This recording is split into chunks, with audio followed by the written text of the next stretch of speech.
Chicken குழம்புலேருந்து தனியாக chicken எடுத்துக்கோங்க. இதை எப்படி ஃப்ரை பண்ணுறதுன்னு பார்க்கலாம்.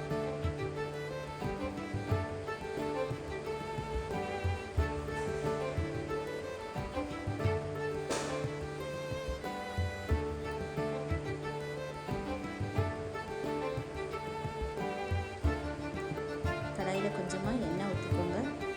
எண்ணெய் சூடானதும் கொஞ்சமாக கடுகு, உளுத்தம்பருப்பையும் சேர்த்துக்கோங்க.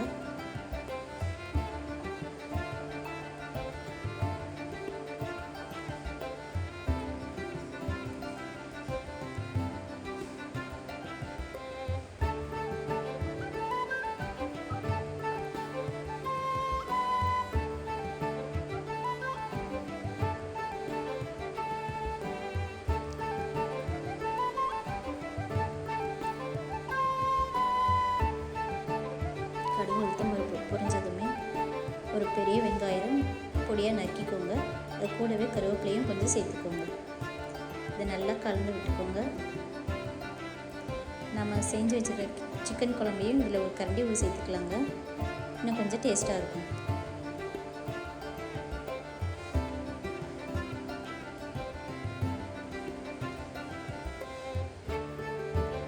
வெங்காயம் வெந்ததுக்கப்புறம் வேக வச்ச சிக்கனை எடுத்து இதிலேயே சேர்த்துக்கோங்க.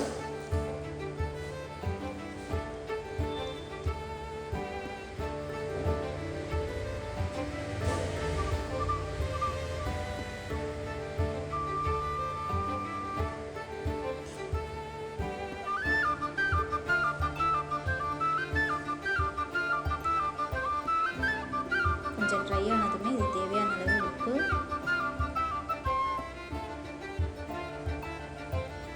மிளகாய்த்தூள் சேர்த்துக்கோங்க. கொஞ்சமாக கறி மசாலா சேர்த்துக்கோங்க. கறி மசாலா சேர்க்கும்போது தாங்க நல்லா டேஸ்ட் இருக்கும்.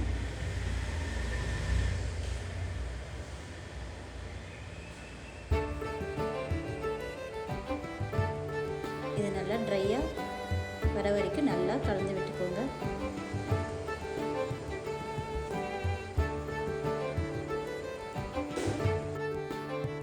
லாஸ்ட்டாக கொஞ்சமாக மிளகு பொடி சேர்த்துக்கோங்க. நல்லா டேஸ்ட் இருக்குங்க. அவ்வளோதாங்க, ரெடி ஆகிடுச்சு. கொஞ்சமாக கொத்தமல்லி தலையை தூவிக்கோங்க.